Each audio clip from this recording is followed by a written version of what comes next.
Good day mga ka-sports natin dyan. 3-in-1 balita hatid ni Kuya Kawais, kung saan pag-uusapan natin sa isang vlog ang tatlo agad na istorya. May tatlo tayong bibida sa ating 3-in-1 volleyball bites na balita. Walang iba kundi ang ating mga pinaka-latest ngayon na may dalang good vibes. Sila Michelle Gumabaw, Des Clemente de Guzman, and Madi Madayag. Abangan ninyo ang ating pinaka-update at latest sa kanila, kaya panoorin nyo ang ating vlog hanggang sa dulo para hindi kayo mahuli sa lahat ng mga issue pagdating nga sa kanila.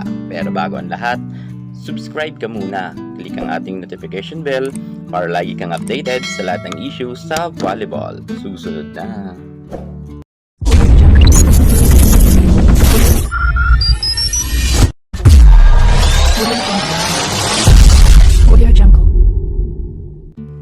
PVL Reinforced Conference Best Middle Blocker Awardee Des Clemente finally ikinasal na nga sa kanyang longtime boyfriend. Ramdam na ramdam nga natin ang kasiyahan sa puso't damdamin nga ng ating Des Clemente sa pag-iisang dibdib nila ng kanyang longtime boyfriend na nagngangalan Lance de Guzman. Sa kasalukuyan nga ay nag-update na itong si Des Clemente sa kanyang mga social media account at makikita nga ninyo na nakalagay na ang last name ni Lance de Guzman. Matagal rin naghintay ang magkasintahang ito na makasal. Finally, ngayon ay officially na nga sila na mag-asawa na. Happy tayo para sa ating Des Clemente de Guzman at syempre sa kanyang gwapo at mabait nga na husband na si Lance de Guzman. Best wishes na lang sa bagong kasal natin. I hope na malampasan nila ang mga pagsubok na darating sa kanilang buhay.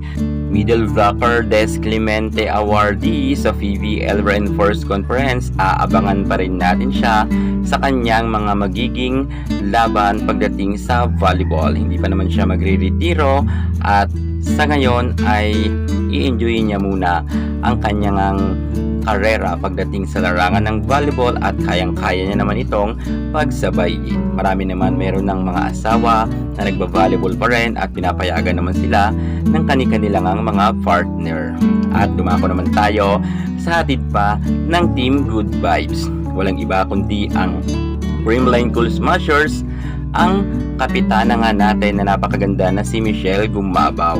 Sa pinagdaanan nga raw nila ay grabing pagsubok na kung saan ito na raw ang pinakamatamis na kanilang pagkapanalo. Matapos nga kasing wala ang kanilang tatlong star players or apat na star players, ngunit naitawid pa nga nila sa pagkapanalo. At ito ay pinapasalamat nga ni Michelle Gumabaw sa buong may kafal na talagang sa kanila pa rin ibinigay ang pagkapanalo. Nagpapasalamat rin si Michelle Gumabaw sa lahat ng mga fans na full support kahit nga kulang-kulang raw sila. At syempre sa kanilang coaches, nagpasalamat rin si Michelle dahil buo ang tiwala sa kanila.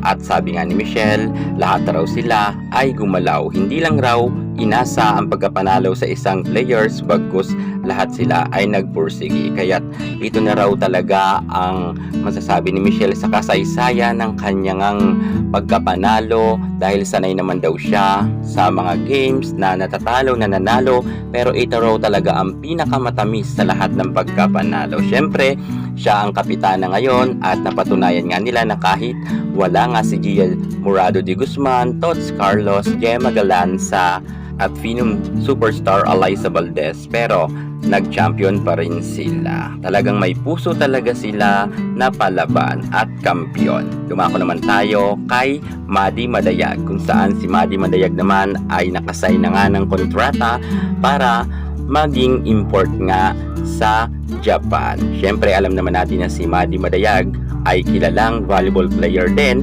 As a middle blocker, meron na siyang napatunayan sa Pilipinas man or sa ibang bansa ay meron na nga siyang napatunayan at may award na rin siya. Kaya good luck na lang sa ating Madi Madayag. I hope na mag-shine rin siya sa Japan.